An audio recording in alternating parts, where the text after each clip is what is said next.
Good morning students. आज अपने कक्षा 8 के एक्सरसाइज नंबर 3.2 के अपने 4 सवाल हो चुके हैं। ठीक है, सवाल नंबर 5 है। 5 क्या है कि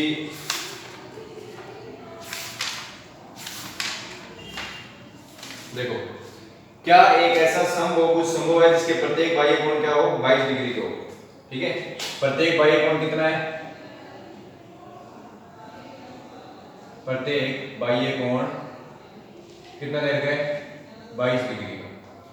अगर प्रत्येक बाह्य कोण 22 डिग्री का है, इसका मतलब n की कोई वैल्यू आनी चाहिए, मतलब भुजाओं की संख्या आनी चाहिए। तो भुजाओं की संख्या निकाल अगर सही आएगी ना, भुजाओं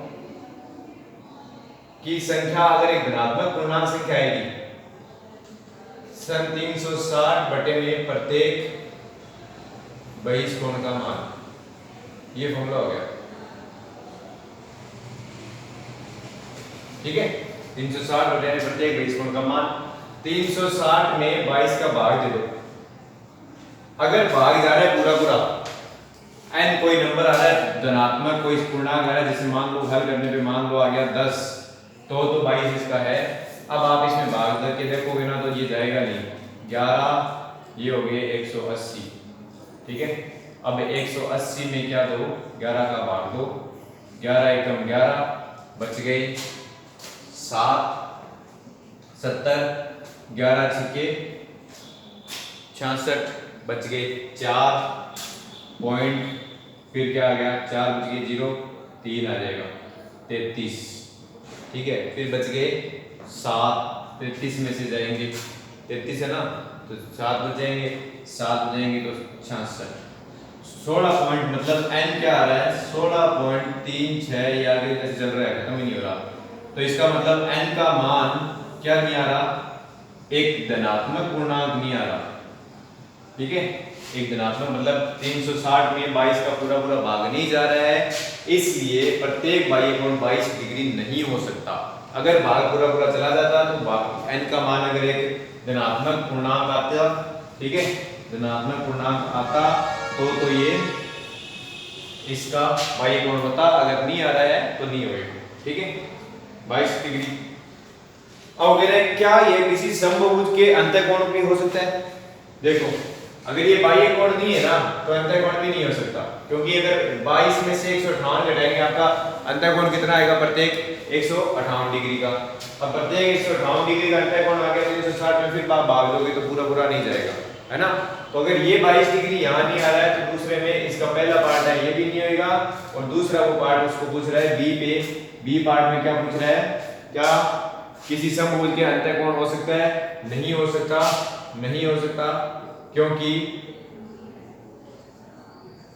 अंतःकोण कितना आएगा, अंतःकोण आएगा आपका 158 डिग्री, जो 360 में भाग नहीं जाएगा, इसलिए ये भी नहीं हो सकता। ठीक है, अगला जो सवाल है, क्या किसी बहुभुज में कम से कम कितने अंश का कोण संभव है और क्यों? देखो, प्रत्येक जो सबसे छोटा से छोटा कोण है ना, कितना डिग्री बनाना संभव है? 60 डिग्री बनाना संभव है। उससे छोटा कोण प्रत्येक कोण नहीं आ सकता। देखो, प्रत्येक का मतलब है, देखो छठे का ये, छठे का ये, अगर प्रत्येक कोण क्या 50-50 डिग्री हो सकता है क्या?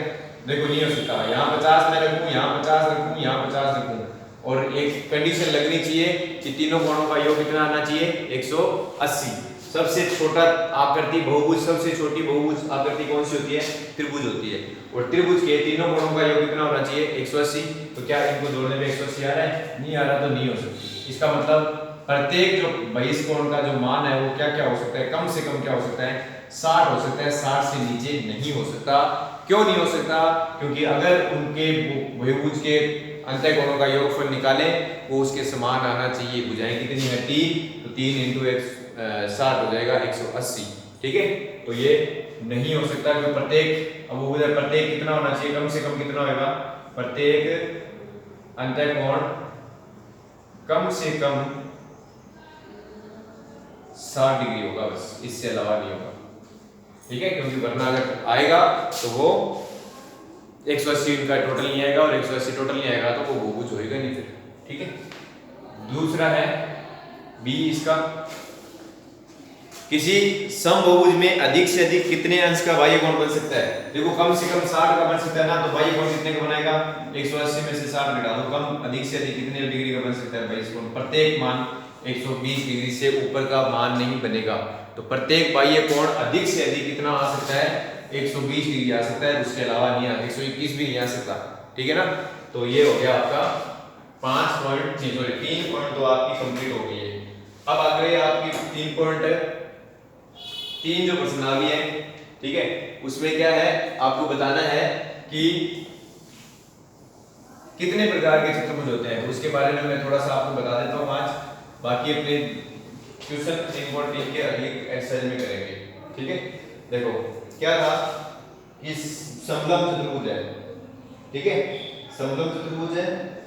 चतुर्भुज कितने प्रकार के होते हैं, पहला चतुर्भुज होता है समलंब। ठीक है, दूसरा होता है समांतर, आपकी जो बुक में दे रखे ना अपने उन्हीं पे बात करेंगे। तीसरा होता है समचतुर्भुज। ठीक है, समांतर चतुर्भुज, और ये हो गया समलंब चतुर्भुज, और तीसरा होता है समचतुर्भुज। किताब में आपके लिखा हुआ है पतंग। ठीक है, समचतुर्भुज की जगह क्या लिखा हुआ है, पतंग लिखा हुआ है, पतंग आकर, पतंग आकृति का होता है। ठीक है, अब देखो समलंब चतुर्भुज की आकृति कैसी होती है। समलंब चतुर्भुज में भुजाओं का जो एक जोड़ा है ना, वो क्या होता है, समांतर होता है। तो ये दोनों भुजाएं आपस में क्या है, समांतर है, और ये समांतर नहीं है, तो वो आकृति क्या कहलाती है, समलंब चतुर्भुज आकृति कहलाती है।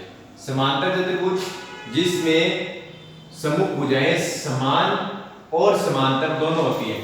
ठीक है, ये दोनों लंबाई आपस में बराबर भी है, और इनकी लंबाइयां भी आपस में बराबर हैं। ठीक है, और विकर्ण भी इनके क्या होते हैं, बराबर होते हैं। अब समांतर चतुर्भुज को आप आयत बोल सकते हो क्या, नहीं बोल सकते, क्योंकि आयत के जो प्रत्येक कोण होते हैं ना, वो यहाँ कितने डिग्री के होते हैं, 90 डिग्री के होते हैं, लेकिन समांतर चतुर्भुज के 90 डिग्री के हो जरूरी नहीं है। लेकिन आप आयत को समांतर चतुर्भुज बोल सकते हो, समांतर चतुर्भुज के प्रत्येक कोण 90 डिग्री हो सकते हैं। ठीक है, तो आप आयत को समांतर चतुर्भुज बोल सकते हो, लेकिन समांतर चतुर्भुज को आयत नहीं बोल सकते। कब बोल सकते हो, जब वो क्या हो, 90 डिग्री का हो, प्रत्येक कोण उनकी शीर्ष कोण क्या हो, प्रत्येक 90 डिग्री के होंगे, तो ही उसको आप आयत बोल सकते हो। ठीक है ना, तो समांतर चतुर्भुज को आप आयत नहीं बोल सकते, लेकिन आयत को समांतर चतुर्भुज बोल सकते हो। बात को ध्यान से सुनना, रिपीट कर लो, दोबारा सुन लो बात को। ठीक है, बार बार सुनना कि मैं क्या बोल रहा हूं। आप आयत को समांतर चतुर्भुज बोल सकते हो, लेकिन समांतर चतुर्भुज को आयत नहीं बोल सकते। एक ही कंडीशन में बोल सकते हैं, जब इसके शीर्ष कोण क्या हो, 90 डिग्री के हो। ठीक है, अब आ जाओ समचतुर्भुज पे। समचतुर्भुज की प्रत्येक भुजाएं ना क्या होती है, समान होती है। प्रत्येक भुजा क्या होती है, समान होती है। समचतुर्भुज की प्रत्येक भुजा होती है समान, और इसके जो विकर्ण होते हैं वो एक दूसरे को लंब समद्विभाजित करते हैं। मतलब यहाँ 90 डिग्री के कोण इसके समद्विभाजित करते हैं, और इसके लंब समद्विभाजित, मतलब यहाँ 90 डिग्री के कोण बनते हैं। ठीक है, तो ये आपका हो गया समचतुर्भुज। तो आप समचतुर्भुज में और वर्ग में बस यही फर्क है कि इसके शीर्ष कोण क्या 90 डिग्री के हो जरूरी नहीं है, लेकिन वर्ग के शीर्ष कोण क्या होते हैं, 90 डिग्री के होने जरूरी है। तो ये अपने 3 प्रकार के चतुर्भुज है, इसके बारे में मैंने आपको बता दिया है, बेसिक बता दिया थोड़ा इसके बारे में क्या होता है। अगली जो अपने 3.3 है वो एक्सरसाइज अगली क्लास में करेंगे। Best of luck.